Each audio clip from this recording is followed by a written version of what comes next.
Hey everyone, Linus here. Ever wondered how computers find each other online? It's like sending a letter. You need an address. For computers, that address is called an IP address. IP stands for Internet Protocol, but you don't need to remember that. Just think of it as your computer's unique identifier on the internet. Without an IP address, your computer is like a ship lost at sea. It can't send or receive information, which means no browsing cat videos, no checking emails, no online gaming, basically no fun allowed. Knowing your IP address can be helpful for troubleshooting network problems, setting up certain software, or even just satisfying your curiosity. So, ready to unravel the mysteries of IP addresses? Let's dive in. Think of an IP address like a postcard. You write down the address, slap on a stamp, and it magically finds its way to the right mailbox. IP addresses work similarly, allowing data packets to travel across the internet and reach their intended destination, your computer. Each device connected to a network needs its own unique IP address. This ensures that data goes to the right place and doesn't end up on your grandma's computer when you're trying to download the latest game, unless you're sharing files with grandma, of course. Now there are two main types of IP addresses: IPv4 and IPv6. Don't worry, it's not as complicated as it sounds. Let's break it down. IPv4 is the older system, kind of like those rotary phones your grandparents might have. It was created in the early days of the internet when no one could have imagined the sheer number of devices that would eventually be connected. It uses a series of 4 numbers, separated by dots like 192.168.1.1. Easy to remember, right? These addresses are unique to each device, allowing them to communicate with each other. But here's the catch. With billions of devices online, we're running out of these IPv4 addresses. Imagine trying to assign a unique phone number to every person on the planet, and then some. That's where IPv6 comes in, the sleek, modern smartphone of IP addresses. It was designed to solve the limitations of IPv4 and to future-proof the internet for generations to come. It uses a more complex system with 8 groups of hexadecimal numbers, like 2001:0DB8:85A3:0:0:8A2E:037:07334. This complexity allows for a vastly larger number of unique addresses. Yeah, a bit of a mouthful, but the good news is that IPv6 provides practically an unlimited number of addresses. To put it in perspective, there are enough IPv6 addresses to assign one to every grain of sand on every beach on Earth. So, why do we still use IPv4 if IPv6 is so much better? The answer lies in the complexity and scale of the internet. Transitioning from one system to another isn't as simple as flipping a switch. Well, transitioning the entire internet takes time and effort, like switching everyone's phone numbers at once. It involves updating hardware, software, and ensuring compatibility across millions of devices and networks. But don't worry, both systems work in parallel, and your computer likely uses both.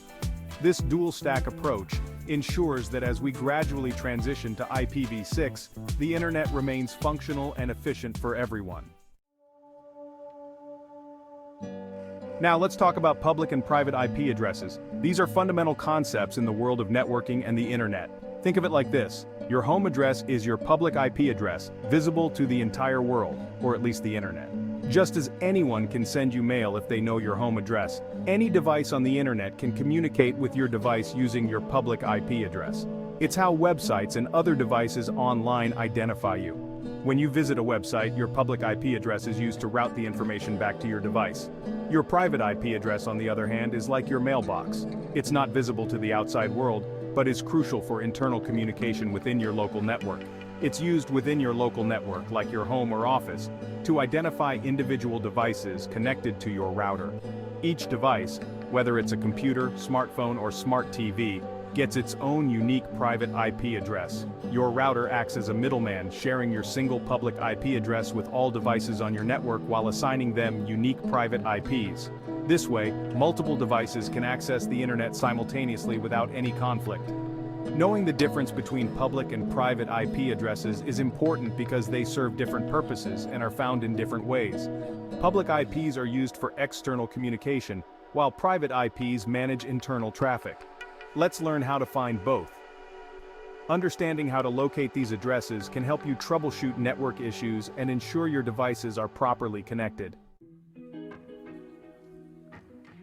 Section 5. Finding your public IP. Easy as Googling. What's my IP?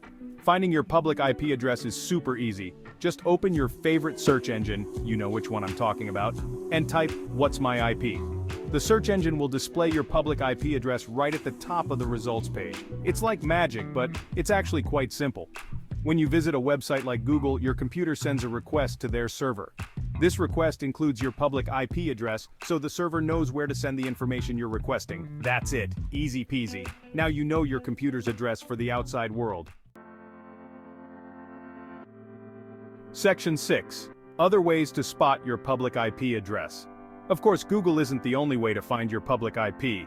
There are dedicated websites designed specifically for this purpose. These websites often provide additional information, like your internet service provider, ISP, or your approximate location. Some popular websites for finding your public IP address include whatismyip.com, ipchicken.com, whatsmypadress.com. These websites work similarly to Google, displaying your public IP address as soon as you visit them. Now that you're a pro at finding your public IP, let's move on to the slightly trickier task of finding your private IP address. Section 7. Time to peek behind the curtain. Finding your private IP. Remember, your private IP address is like your mailbox, hidden from the outside world and only used within your local network. To find it, we need to do a little digging within your operating system's settings. Don't worry, it's not as intimidating as it sounds. The exact steps for finding your private IP address vary slightly, depending on your operating system. We'll cover Windows and Mac, the two most popular options. Ready to channel your inner tech detective? Let's go. Section 8. Windows, detective work, unmasking your private IP address. For Windows users, finding your private IP address is a piece of cake. Just follow these simple steps. 1. Open the Start menu and search for Command Prompt. 2. Click on the Command Prompt app to open it. 3. Type ipconfig and press Enter. You'll see a bunch of text, but don't be scared. Look for the section labeled Wireless LAN Adapter or Ethernet Adapter, depending on how you're connected to the internet. Your private IP address will be listed next to IPv4 address, and there you have it. You've successfully uncovered your Windows computer's private IP address. Section 9. Mac users, assemble. Locating your private IP. Mac users, finding your private IP address is just as easy. Here's how you do it. 1. Click on the Apple logo in the top left corner of your screen. 2. Select System Preferences. 3. Click on Network. 4. Select your active connection, Wi-Fi or Ethernet, from the list on the left. 5. Your private IP address will be displayed next to IP address. See? Easy peasy lemon squeezy. Now you know your Mac's secret code within your network. Congratulations, you've successfully found both your public and private IP addresses. But wait, there's more. Section 10. So, you know your IP address. Now what? Knowing your IP address is like having the keys to your digital kingdom. It allows you to troubleshoot network problems. If your internet is acting up, knowing your IP address can help you diagnose the issue. Set up a home network. Sharing files and devices on your home network often requires knowing your private IP address. Access your computer remotely. Some applications use IP addresses to allow you to access your computer from another location. While your IP address isn't exactly top secret information, it's still important to be aware of its implications. Speaking of which, let's talk about why your IP address matters and what you should know about it. Section 11. Your IP address, not so secret, but still important.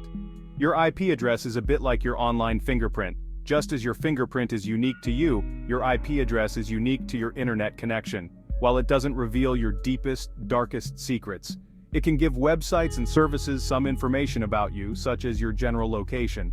This means that when you visit a website, it can often tell which city or region you are in. That's why it's important to be mindful of your online activity and protect your privacy.